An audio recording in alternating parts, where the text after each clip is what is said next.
retrouver aujourd'hui pour une nouvelle vidéo. Donc là, ça va être un autre format, tout simplement parce que c'est un tag. Et le tag, donc, c'est Vie ma vie de maman. Je le trouvais très intéressant. Je sais que ça a fait le tour quand même de pas mal de youtubeuses déjà. Et je trouve qu'il est très bien formulé parce que ça vous apprend à me connaître en fait davantage. Donc là, je vais répondre tout de suite aux questions parce qu'il y en a pas mal. J'ai pas envie que la vidéo dure 1 heure et que vous vous lassiez, hein. Donc voilà, question numéro 1. Présente-toi en quelques mots, combien as-tu d'enfants et quel âge ont-ils? Alors donc moi c'est Aurélie, j'ai 27 ans, j'habite en Lorraine et je suis mariée donc à Bessartes et j'ai un fils donc de 5 mois qui s'appelle Loric. Ensuite numéro 2, avant de connaître officiellement le sexe de ton enfant, le connaissais-tu déjà au plus profond de toi? Alors pas du tout parce qu'en fait j'étais persuadée d'être enceinte d'une fille et d'ailleurs tout mon entourage pensait la même chose. On était persuadés que j'étais enceinte d'une fille. Et d'ailleurs, moi, je voulais toujours un petit garçon en premier. Et à l'échographie, en fait, bah, j'attendais, hein. J'attendais. Tout le monde m'avait dit c'est une petite fille. Moi, je savais que c'était une petite fille. Et là, elle me dit c'est un petit garçon. Je dis ah bon? Et du coup, bon, bah, voilà, c'était un petit garçon. J'étais super contente parce qu'en fait, je voulais un petit garçon en premier. Voilà, pour le côté, le petit garçon proche de sa maman, etc. Donc voilà, j'étais super contente. Et le papa encore plus. Alors du coup, ensuite, numéro 3, maman au foyer ou maman au travail. Alors du coup, en fait, quand je suis tombée enceinte, donc j'étais au travail. Ensuite, j'ai pris mon congé maternité et il s'est arrêté le 12 juillet. Je devais reprendre le 13 et finalement, j'ai pas eu de courage, hein, je vous avoue. Du coup, bah, je suis toujours à la maison avec mon bébé. J'arrive pas à couper le cordon pour le moment, mais il va bien falloir que je reprenne incessamment sous peu, malheureusement. Donc ouais, pour l'instant, maman au foyer, mais pas pour longtemps. Alors du coup, numéro 4, as-tu un objet ou quelque chose de symbolique faisant référence à ton enfant qui ne te quitte jamais? Alors ouais, effectivement, j'ai ce petit collier-là avec son prénom. Voilà, Loric. D'ailleurs que j'ai commandé sur AliExpress, donc je vous mettrai la référence en barre d'infos si je la retrouve. Parce qu'en fait, c'est une très bonne qualité. Enfin, c'est une très bonne qualité. Non, c'est pas une bonne qualité, c'est AliExpress, hein. Mais, en fait, je l'ai payé 6 euros. Ça fait des mois et des mois que je l'ai au cou. Je me lave avec tous les jours. Je mets du parfum dessus. Il a pas bougé le truc, quoi. Donc, ouais, je vous mettrai, c'est juste ouf. Donc, je vous mettrai les références en barre d'infos. Et pour le prix que ça vaut, franchement, vous allez sur des sites où ils vous le vendent. Je ne sais pas combien de colliers, donc ouais, effectivement, ça vaut vraiment le coup, hein. Vous l'avez en argent, moi je l'ai en rose gold, en fait, ça se voit pas trop à la vidéo, mais il est rose gold. Il est en rose gold en couleur or et en argent. Voilà. Comme ça, pour ceux que ça intéresse, bah, vous pourrez commander aussi. Alors, du coup, ensuite, numéro 5, as-tu déjà vécu une situation où ton instinct de maman a pris le dessus? Ouais, carrément. En sortant de l'hôpital, en fait, il y a eu un jour où j'avais Loric dans les bras. Et en fait, Loric, il a commencé à convulser comme ça et avoir les yeux qui se retournent. Alors là, j'ai carrément flippé. De toute façon, ça a fait ni une ni deux. Je suis partie aux urgences en speed.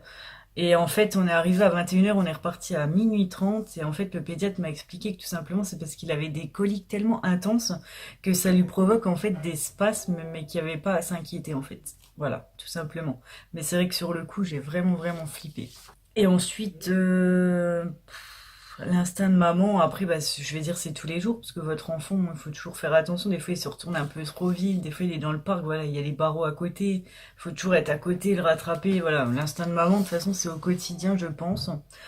Ensuite, numéro 6, fais-tu partie de ces mamans qui ont gardé leur test de grossesse? Pas du tout, parce qu'en fait, moi, j'ai pas fait de test de grossesse, j'ai direct fait une prise de sang, j'avais peur du faux positif ou faux négatif. Je me suis dit, avec une prise de sang, c'est quand même un peu plus sûr. Donc ouais, par contre, j'ai gardé le papier qui m'indiquait donc que j'étais enceinte en souvenir. Alors ensuite, numéro 7, as-tu du mal à te séparer des affaires de ton enfant? Carrément, ouais, j'ai toutes ces affaires qui sont empilées dans son armoire, là, alors qu'il peut plus les mettre vu qu'il est trop grand. Mais c'est pas grave, je les garde et je vais les mettre dans une grosse boîte hermétique. Donc soit je vais les donner au deuxième, si j'ai un petit garçon. Soit, voilà, peut-être que je m'en séparerai plus tard, je ne sais pas. Mais bon, en tout cas, j'arrive pas à m'en séparer pour le moment. Alors ensuite, numéro 8, un achat qui te trotte dans la tête depuis quelques temps, mais que tu n'as pas encore fait. Non, pas trop, parce qu'en fait, moi, dès qu'il y a un truc qui me trotte dans la tête, je l'achète. Et du coup, là, pour le coup, je sais pas, non, j'ai rien en tête. Le seul truc que je pourrais vous dire à la rigueur, c'est que là, on est au mois d'octobre bien entamé, et qu'il y a le mois de décembre qui approche. Donc ouais, effectivement, cherchais en fait à faire un cadeau à mon fils vu que c'est son premier Noël. Donc ça c'est clair que par contre je vais essayer de mettre le paquet sur la déco. On verra, hein. Euh, Vu les prix des fois, bon c'est peut-être pas voilà. Mais je vais essayer de mettre le paquet sur la déco et je cherche vraiment une idée de cadeau pour son premier Noël pour marquer le coup, hein. Alors ensuite, qu'est-ce qu'il y a d'autre? Donc neuf. On dit donc souvent que pour un premier enfant, on a du mal à acheter de l'occasion. Penses-tu réagir différemment pour ton prochain enfant? Non, en fait non, parce que c'est un réel plaisir pour moi d'acheter pour mon fils. Donc non, en fait j'achèterai toujours du neuf pour le prochain parce que voilà, ça me plaît et en plus je suis une acheteuse compulsive, moi je l'avoue, hein. Donc ouais, par contre en plus si j'ai une fille pour le deuxième, alors là je vous dis pas ça va faire mal, je crois que le banquier va m'appeler plus d'une fois. La carte elle va chauffer, hein. Alors ensuite, numéro 10, un fait marquant depuis la naissance de ton enfant à nous raconter qu'il soit heureux ou un peu moins. Un fait marquant, on va dire en chose, ouais, un fait marquant heureux, on va dire la première fois que mon bébé il a rigolé, ça m'a... Déjà, bon, les premières fois où il sourit, mais bon, au début, il vous sourit pas vraiment, on dit qu'il sourit aux anges, etc. Mais par contre, les premiers éclats de rire, alors ça, c'est quelque chose qui... Ça marque, en fait. Ça, je sais pas, j'étais aux anges quand je l'ai vu comme ça. Et ensuite, donc, après, c'est toutes les premières étapes du développement. Donc, la première fois qu'il se retourne, la première fois qu'il a mangé, ça m'a fait quelque chose aussi. Enfin, toutes les étapes, en fait, de son développement, voilà, ça me procure une sensation, c'est normal, hein. Je suis sa maman, donc, voilà. Après, un peu moins heureux, bah, c'est l'histoire que je vous ai racontée tout à l'heure où j'ai dû l'emmener aux urgences. Et là, ça m'a vraiment fait flipper à fond, quoi. Alors ensuite, numéro 11, as-tu déjà craqué nerveusement depuis que t'es maman? Alors ouais, effectivement, ouais, pas qu'une fois.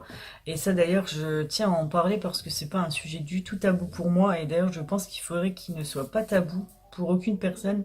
Parce qu'en fait, il y a des personnes qui en parlent très peu et qu'après, ils craquent carrément. Alors que le fait des fois d'en parler, voilà, de prendre le téléphone, d'en parler à une amie ou à sa famille, des fois ça peut soulager un peu. Moi, ça a été mon cas, hein. J'avais téléphoné à ma meilleure amie, j'avais dit ouais, je me trouve bizarre.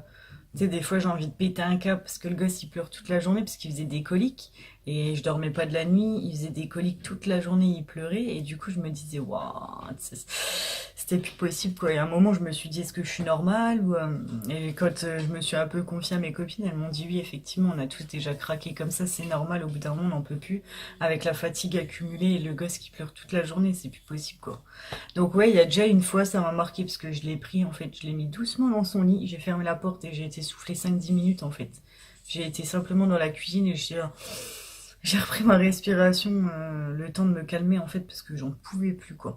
Et au bout de 5-10 minutes, j'ai été le rechercher tranquillement. Donc voilà, il vaut mieux ça qu'en fait vous pétiez un câble et que vous secouez votre enfant. Surtout c'est des trucs à pas faire.